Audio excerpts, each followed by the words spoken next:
స్వధర్మ ప్రేక్షకులందరికీ శుభాశీస్సులు. వృశ్చిక రాశి. విశాఖ 4వ పాదం, అనురాధ 4 పాదాలు, జ్యేష్ఠ 4 పాదాలు. ఆదాయం 11, వ్యయం 5, రాజ్యపూజ్యం 2, అవమానం 6. దాదాపుగా వృశ్చిక రాశి వారికి 80% అనుకూల ఫలితాలు అని చెప్పొచ్చు, లేకపోతే 70% వేసుకోవచ్చు. 30% ప్రతికూల ఫలితాలు. ఆదాయం బాగుంటుంది, కానీ ఖర్చులు కూడా అంతే పద్ధతిలో ఉంటాయి. జూన్ 2 వరకు కొంత ఆర్థిక ఇబ్బందులు ప్రణాళికాబద్ధంగా లేకపోతే తప్పకుండా ఉంటుంది. కొంత ఆర్థిక సమస్యలు కూడా అప్పుడప్పుడు కలవర పెట్టవచ్చు. ఆరోగ్య సమస్యలు ఇబ్బంది పెట్టవచ్చు. జూన్ 2 నుండి అక్టోబర్ వరకు ఒక గురుబలం అనేటువంటిది మీకు జీవితంలో ఒక మలుపును తిప్పుతుంది. కష్టాలన్నీ తొలగిపోతాయి. పెద్దల నుంచి సహాయ సహకారాలు కూడా పొందుతారు. ఆర్థిక స్థితి మెరుగవుతుంది. ధనాన్ని పెంచుకోవటానికి ఈ సమయం సరి అయినటువంటి సమయము. దైవ దర్శనాలు వీలున్నప్పుడల్లా చేసుకోండి. అదృష్ట ఫలాలు అనేటువంటివి మీకు మాత్రమే దక్కవచ్చు. రాహువు చతుర్థంలో, శని పంచమంలో ఉండటం వల్ల ఇంట్లో మాత్రం మీకు ప్రశాంతత ఉండకపోవచ్చు. పిల్లల చదువు విషయంలో ఒక అలజడి అనేటువంటిది ఉంటుంది. అలాగే మీ ధైర్యం, చొరవతో సమస్యను అధిగమించే కార్యసిద్ధిని పొందుతారు. కేతువు వల్ల వృత్తిపరంగా పనిలో నిబద్ధత ఉంటుంది. భాగస్వామ్య వ్యాపారాలకు ఇది సరి అయిన సమయం కాదు. కొత్త వ్యాపారాలు మొదలు పెట్టకండి, ఇబ్బందులు పడకండి. బంగారం కానీ స్టాక్ మార్కెట్లలో పెట్టుబడులు పెట్టకండి, నష్టపోతారు. జూన్ నుండి అక్టోబర్ వరకే మీకు బాగుంటుంది. ఆ సమయంలో ఏ నిర్ణయాలు తీసుకున్నా అవి ఫలిస్తాయి. ముఖ్యమైన నిర్ణయాలు ఆ సమయంలో తీసుకోండి. ఉద్యోగం వస్తుంది, వ్యాపారం పెరుగుతుంది. ఆ సమయంలో మీరు చేసేటువంటి ప్రతి పని మీకు అనుకూలతను పెంచుతుంది. స్త్రీలకు మంచి ఆభరణాలు, వస్త్రములు బహుమతులుగా వస్తాయి. వృశ్చిక రాశి వారు శనివారం నాడు హనుమాన్ చాలీసా పారాయణము, శుక్రవారం నాడు దుర్గా కవచము, శుక్రవారం నాడు 10:30 నుంచి రాహుకాలంలో నిమ్మకాయల్లో దీపారాధన చేయటము, సంవత్సరంలో ఒక జ్యోతిర్లింగ క్షేత్రము, ఒక శక్తిపీఠాన్ని దర్శించుకోవడం చేత వృశ్చిక రాశి వారు ఇంకా మంచి ఫలితాలు పొందుతారు.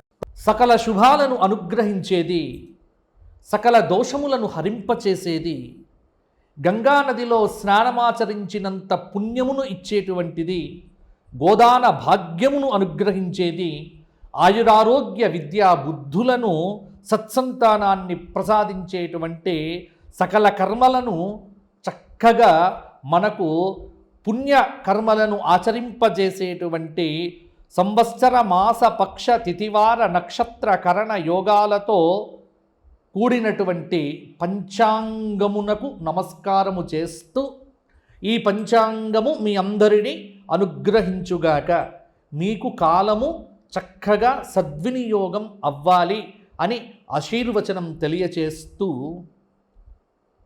కాలగమనంలో ఒక సంవత్సరం గడిచిపోయింది. ఇది పరాభవనామ సంవత్సరం అనే పేరుతో మన ముందుకొచ్చింది. యుగాది అంటే బ్రహ్మదేవుడు సృష్టి చేసిన మొదటి రోజు అని అర్థం. ఇలా ఆరంభమైనటువంటి సృష్టి నేటికి 198,58,85,126 సంవత్సరాలు గడిచి 127వ సంవత్సర ప్రారంభంలో ఉన్నాము. అంటే ఈ పరాభవనామ సంవత్సరము మనకు కలియుగం, అంటే సృష్టి ప్రారంభమైన తరువాత 28 మహాయుగాలు. ఈ 28వ మహాయుగంలో కృతయుగం, త్రేతాయుగం, ద్వాపరయుగం గడిచిపోగా కలియుగం ప్రారంభం కాగా, ఆ కలియుగంలో మొదటి పాదంలో 5127వ సంవత్సరంగా మన ముందుకొచ్చింది పరాభవనామ సంవత్సరం. పరాభవనామ సంవత్సరం మనకు ఆంగ్ల సంవత్సరం ప్రకారం 2026 మార్చి 19 నుంచి 2027 మార్చి వరకు. ప్రభవాది 60 సంవత్సరములలో 40వ సంవత్సరమే పరాభవనామ సంవత్సరం. ఇక్కడ పరాభవ అనేటువంటి పేరు ఏమిటి? పరాభవతి తస్య భావ కర్మవ.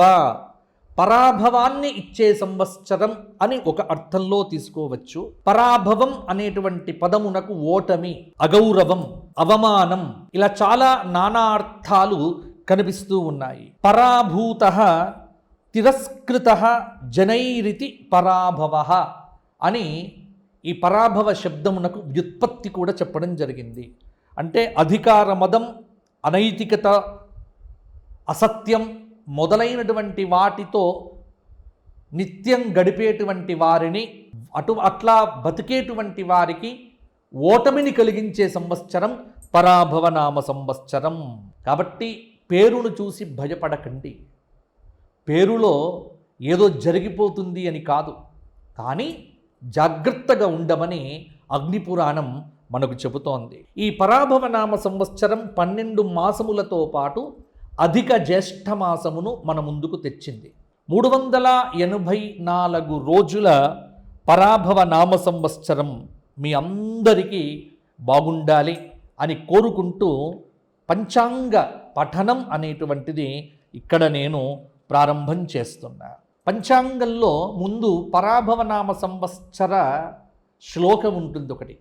ఏం జరుగుతుంది ఈ పరాభవనామ సంవత్సరం అంటే, పరాభవాబ్ధే రాజానః ప్రాప్నువంతి పరాభవం భవంతి క్షుద్రధాన్యాని ప్రభూతాని సువృష్టయః. పరాభవాబ్ధే రాజానః ప్రాప్నువంతి పరాభవం. ఈ పరాభవనామ సంవత్సరంలో రాజులకు పరాభవం కలుగుతుంది. అలాగే దేశంలో, రాష్ట్రాల్లో చక్కగా వర్షాలు కురుస్తాయి. పరాభవనామ సంవత్సర అధిష్టాన దైవానికి ఒక పేరు, నర్యాపసహ అనే పేరు కలిగినటువంటి అగ్నిదేవుడు. ఈ అగ్నిదేవుడే సాక్షాత్తు శివస్వరూపంగా మనకు శాస్త్రం చెబుతోంది. 2 చేతుల్లో పరశువు అగ్నిశిఖను ధరించి అభయ వరదహస్తాలు చూపుతూ అశ్వాలు పూంచిన రథంపై వాయు వరుణదేవతల సమేతంగా అగ్నిదేవుడు మనకు దర్శనమిస్తాడు. గండ్రగొడ్డలి చేత పట్టుకొని ఉన్నటువంటి వాడు సాక్షాత్తు ఈశ్వరుడే. కాబట్టి అగ్నిదేవ స్వరూప రుద్రుడు ఈ పరాభవనామ సంవత్సరానికి దేవత. కాబట్టి ఈ సంవత్సరం అందరూ కూడా శివారాధన బాగా చేయండి, శివాలయాల దర్శనం చేసుకోండి, శివాభిషేకములు చేసుకోండి, మీ అందరికీ బాగుంటుంది. ఇక ఈ సంవత్సరం విశేషం ఏంటంటే 9 మంది నవనాయకులు మనకు ఉన్నారు. గురువారం నాడు వచ్చింది కాబట్టి రాజు గురువయ్యాడు. కాబట్టి నవగ్రహాధిపతులు నాయకులుగా వ్యవహరించేటువంటి ఈ నవనాయక ఫలితములలో పరాభవనామ సంవత్సరానికి బృహస్పతి రాజయ్యాడు. దాదాపుగా 9 గ్రహముల ఆధిపత్యముల్లో 7 శుభగ్రహములకు ఆధిపత్యం, 2 పాపగ్రహములకు ఆధిపత్యం రావటం చేత ఈ పరాభవనామ సంవత్సరంలో ప్రజలకు శుభాలు అధికంగా జరుగుతాయి అనేటువంటి ఒక సూచన మనకు కనిపిస్తూ ఉన్నది. గురువు రాజయ్యాడు. పాలకులు ప్రజా ఆమోదమైనటువంటి నిర్ణయాలు తీసుకుంటారు. సుభిక్షంగా పంటలు పండుతాయి. మంత్రి కుజుడయ్యాడు. అగ్ని ప్రమాదాలు జరిగే ఆస్కారం కూడా లేకపోలేదు. సేనాధిపతి చంద్రుడయ్యాడు. ముఖ్యంగా సేనాధిపతి కనుక చంద్రుడైతే వర్షాలు బాగా కురుస్తాయి అని మనకు శాస్త్రం చెప్పింది. అలాగే ఈ సంవత్సరం ఉన్నటువంటి ఇంకొక విశేషం ఏమిటి అంటే, ఈ సంవత్సరంలో సస్యాధిపతి గురువయ్యాడు, ధాన్యాధిపతి బుధుడయ్యాడు, అర్ఘాధిపతి చంద్రుడయ్యాడు, మేఘాధిపతి చంద్రుడయ్యాడు, రసాధిపతి శనైశ్చరుడయ్యాడు, నీరసాధిపతి గురుడయ్యాడు.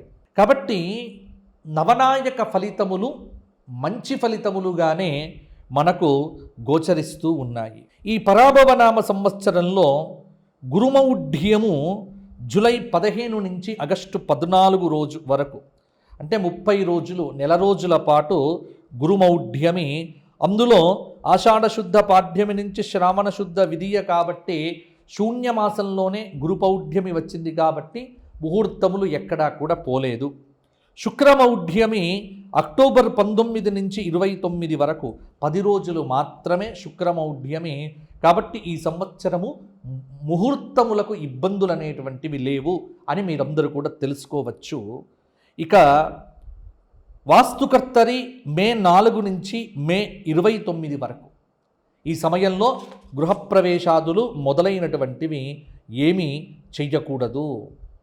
ఇక ఈ పరాభవనామ సంవత్సరంలో జరిగేటువంటి విశేషాలు మొదలైనటువంటివి కూడా మనము ఇప్పుడు గ్రహచార రీత్యా కూడా చెప్పుకునేటువంటి ప్రయత్నం చేద్దాము.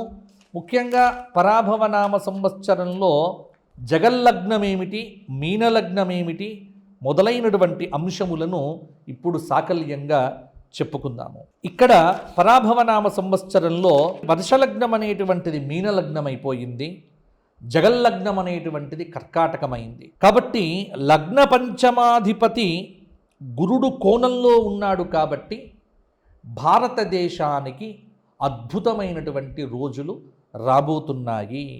ఇక్కడ సకాలంలో కొన్ని ప్రాజెక్టులు పూర్తవుతాయి, రసాయనములు మందులు వృద్ధి చెందుతాయి.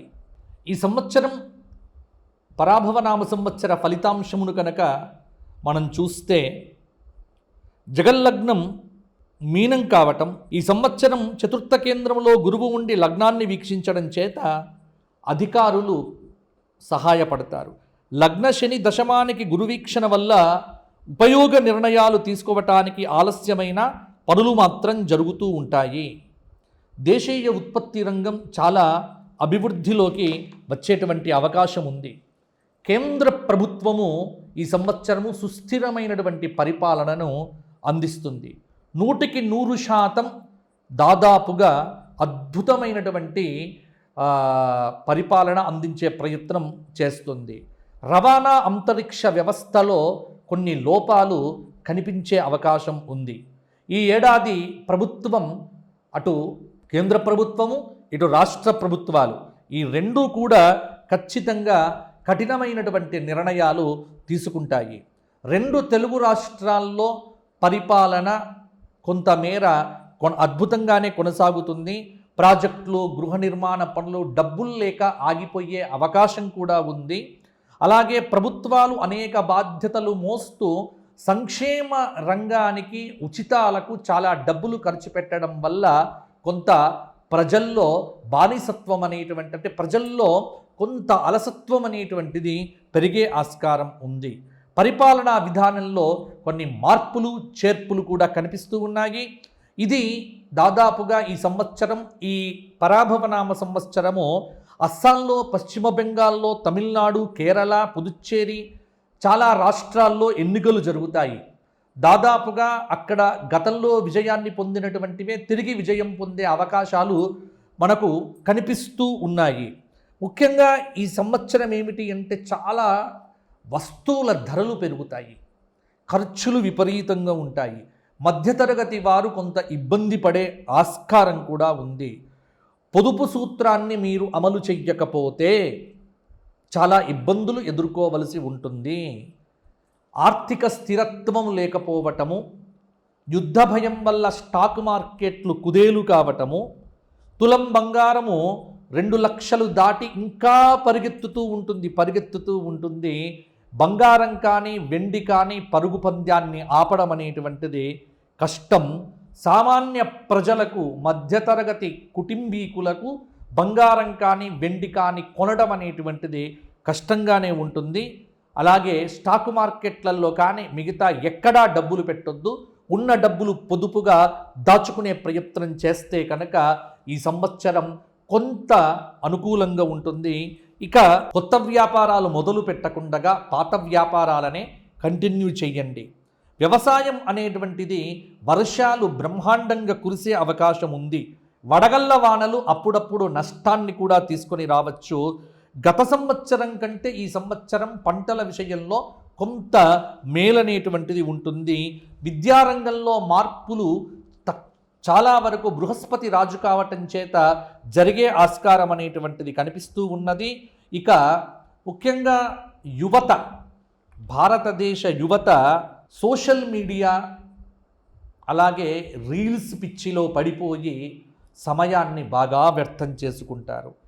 గత ఏడాది కంటే ఈ సంవత్సరము కుజుడి యొక్క ప్రభావం కావచ్చు, కుజ శని యుతుల యొక్క దేశారిష్ట యోగాదులను పరిశీలన చేసి చూస్తే యువత నేర ప్రవృత్తి ఈ సంవత్సరం పెరిగే ఆస్కారం ఉంది. భవిష్యత్తు లక్ష్యాల మీద యువత అదుపు తప్పే అవకాశం కూడా కనిపిస్తూ ఉన్నది. ఏడాదిలో బృహస్పతి 3 రాశులు మారటం ఒక అరిష్టము అని చెప్పవచ్చు. ఉగాది నుంచి జూలై 10 వరకు కాలసర్ప యోగము, పంటలకు కాస్త ఇబ్బంది కలగవచ్చు. ఏడాదంతా మీనరాశిలో శని సంచారము చిన్న చిన్న ఇబ్బందులు ఉంటాయి. నవంబరు నుంచి డిసెంబర్ వరకు 10 వరకు గ్రహాల స్థితిగతుల కారణంగా ఇటు తెలుగు రాష్ట్రాల ముఖ్యమంత్రులు అటు భారతదేశ ప్రధానమంత్రి జాగ్రత్తగా ఉండవలసినటువంటి సమయము. కాబట్టి ఈ సంవత్సరము దేశారిష్ట యోగాలు కూడా కాలసర్పాది యోగాలు కూడా ఉండటం చేత ఈ సంవత్సరము కొంత ఇబ్బందిగా ఉండేటువంటి ఆస్కారం కూడా ఉంది. అందువల్ల ప్రజలందరూ దైవికమైనటువంటి కార్యాలు చేయటం పట్ల, దైవ సంబంధమైనటువంటి కార్యక్రమాలు, దేవాలయ దర్శనాలు, ధర్మం వైపు ఎంత బాగుంటే అంతవరకు పరాభవనామ సంవత్సరం మీ అందరికీ కూడా కలిసి వస్తుంది. ఎవరైనా వ్యక్తిగత జాతకాలకు సంప్రదించాలంటే కింద కనిపిస్తున్న నెంబర్కు ఫోన్ చేసి అపాయింట్మెంట్ ద్వారా వ్యక్తిగత జాతకాలు తెలుసుకునే ప్రయత్నం చేయండి. రోజుకు 1-2 కంటే ఎక్కువ కాల్స్ మాట్లాడడం జరగదు. మా వివరాలకు ఇంకా కింద కనిపిస్తున్న నెంబర్కు ఫోన్ చేసి తెలుసుకోండి.